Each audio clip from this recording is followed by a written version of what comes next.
I think we can make a huge difference because we are the future. If we don't protect now, then we won't have a future. We won't have anything left for our future generations. Courtney is 16, an age where life for some teens is mostly school, fun, and games. No, I do purple.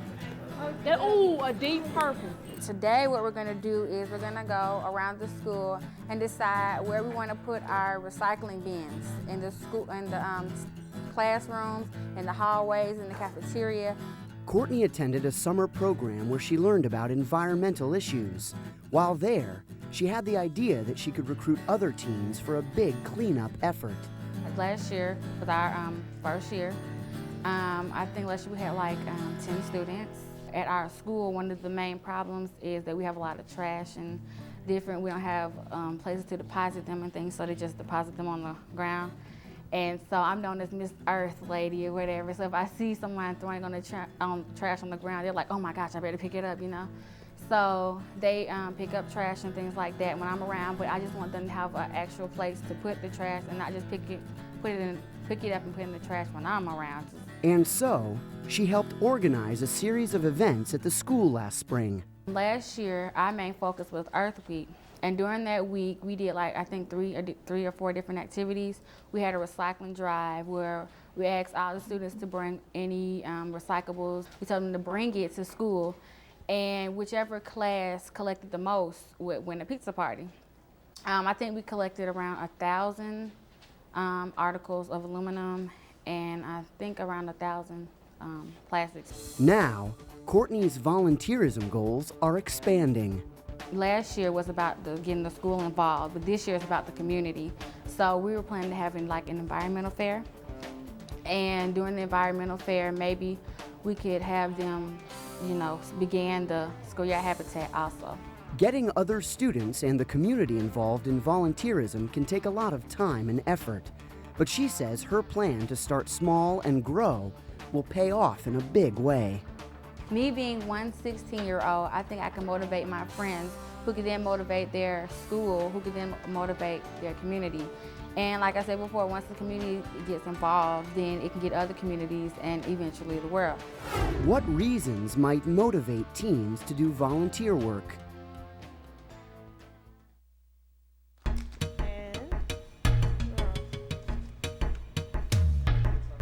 There are many benefits to volunteering. It makes you happier, you know, helping people out, like bring something out in you that you usually wouldn't feel. Personally, I get a feeling that I belong to something that's part of positive things that are going on in the community. It really motivates you to for helping others as well as yourself, because you're feeling good about doing something for someone else. And you can learn from that about helping people. It really, I think it makes anyone feel good to help others, like anytime you do it.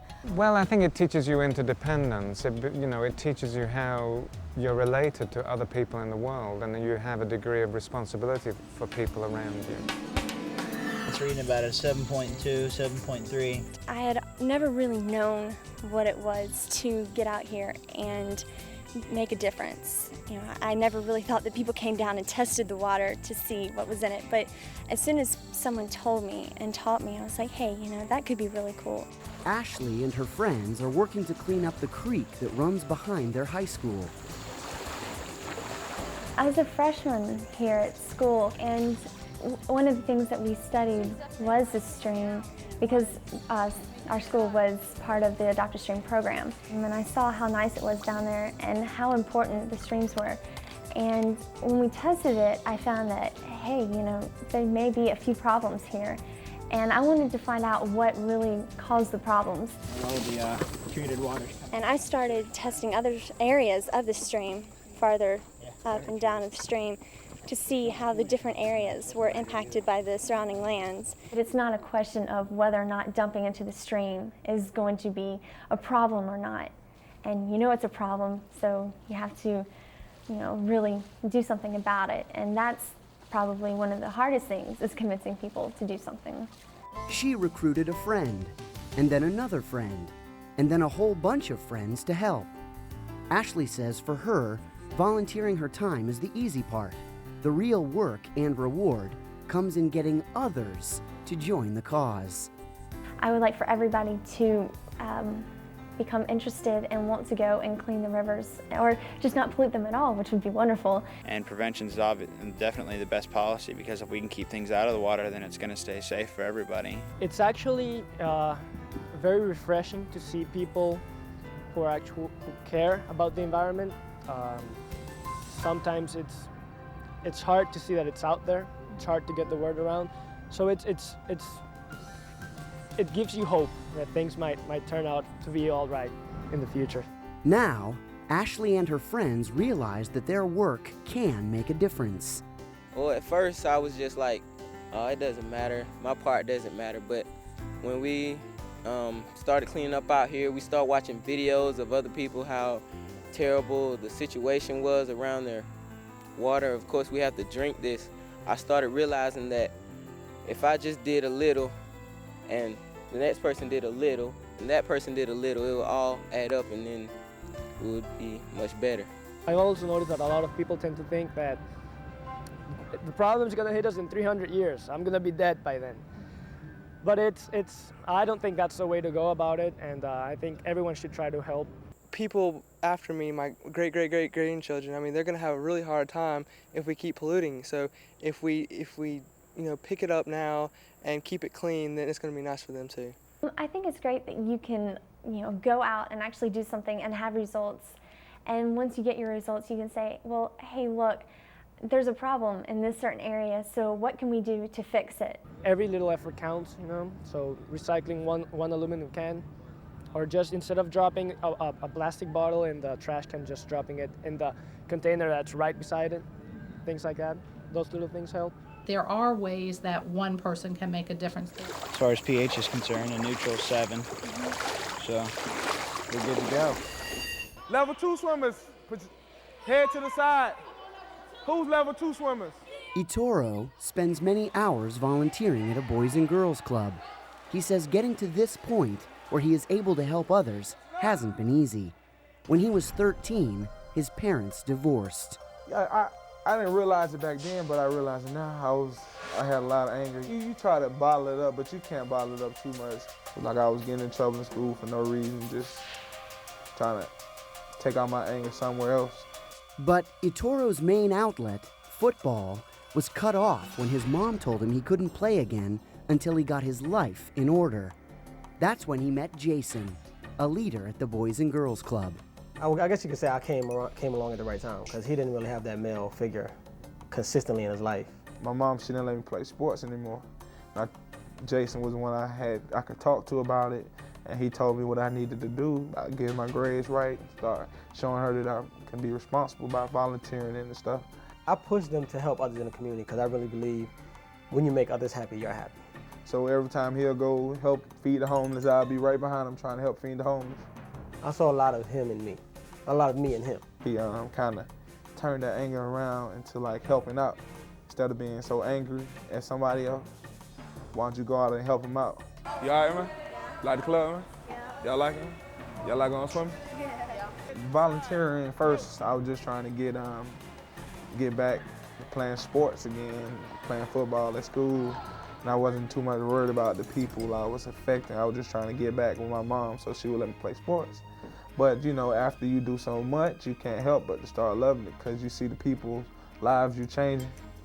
And it's been like a big difference in my life too. And I think part of that is because you feel needed, you feel wanted, you feel like you're using and developing yourself and your strengths. Just working with the kids, they just, you don't realize it till it's over how much they affect you. And they affect me. You get so attached to them that you don't want to let them go. Monique also mentors younger kids. Is that what happened for real? She has a special connection with these kids, a connection that she hopes will make a difference in their lives. I think it helps when it's coming from somebody that's closer to their age instead of, because adults, I think like younger kids see adults as people that's telling them what to do and how to do it. But if it comes from somebody that's closer to their age, then maybe it'll reach them, or they'll listen to them more. Okay, how about this? The next time, if there is a next time, the next time that somebody does something like that to you, are you gonna throw them back, or are you gonna come tell somebody so you won't get in trouble? Right. She works here 2 days a week, not for money, but Ooh, it makes me feel so good because, I mean, somebody my age, usually it's kind of hard to, you know, feel like, oh, I made a difference in doing this. But with the kids, they are the people that make me feel like I'm doing, like I really am somebody, like I'm doing something. Every time she comes to the Boys and Girls Club, I give her a hug and never stays off of her because I like her so much. I think I wouldn't trade it for the world. Ben spends his summers helping build homes that others will live in. He's part of Habitat for Humanity, an organization that builds homes for needy families. It's hard work, and he gives up a lot of Saturdays when he could be doing other things. Why does he do it? One of the main parts about it is the friends you make, you know, up on the roofs or in some house you're fixing up, doing renovation work. It's the kind of people that are attracted to this kind of work. It's selfless people that realize other people's needs and are not focused, you know, on making money for yourself, but also you could, you know, realize other people's needs and kind of give back to the community. And Ben says the benefits are twofold. You help others and yourself. At some point you have to take responsibility for yourself and say, I'm old enough to make this decision, and you know, I need to start giving back to the community instead of just receiving from it. I think Ben knows who he is, and you know, he has abilities and he has responsibilities to use those abilities. He knows where they came from, and you know, I think ego and humility, you know, how you feel about yourself has a lot to do with understanding who you are. It's really hard to put into words, and it's just a wonderful feeling. And my thought was, you know, I'm proud of the job we did, and I'm glad we could help out. Vishnu is helping the community and exploring a possible career path in the process.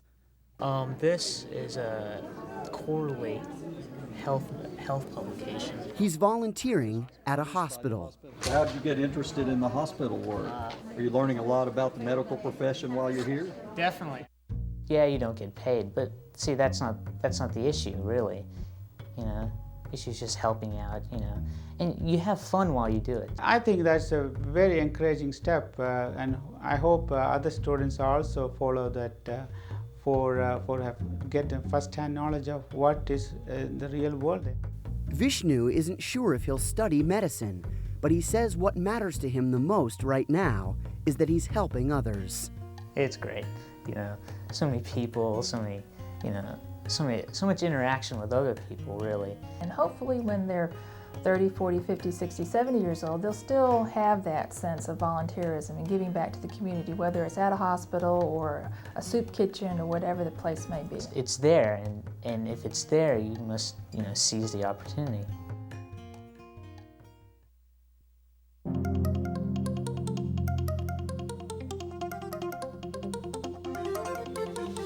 Courtney organized an environmental group at her school, but she had even bigger plans.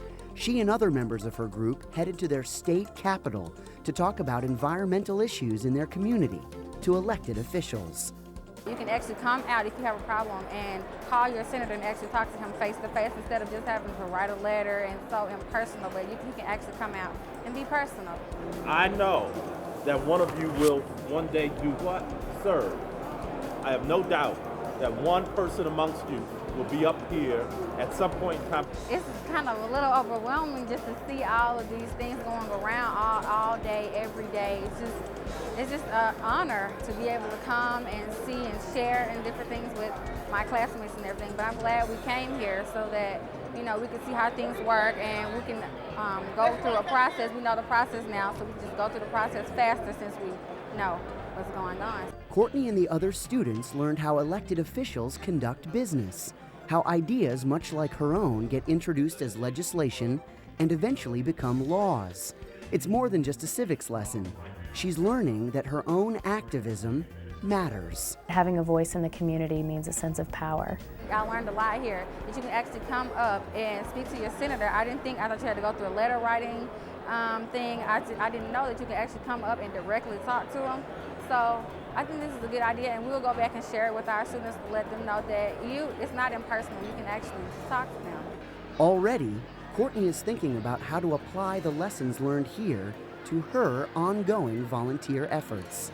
I think we can make a huge difference because we are the future. If we don't protect now, then we won't have a future. We won't have anything left for our future generations. So I think we have a very big impact, and the students that help me in the club, they're just as driven as I am. What are some ways you can make a difference in your community?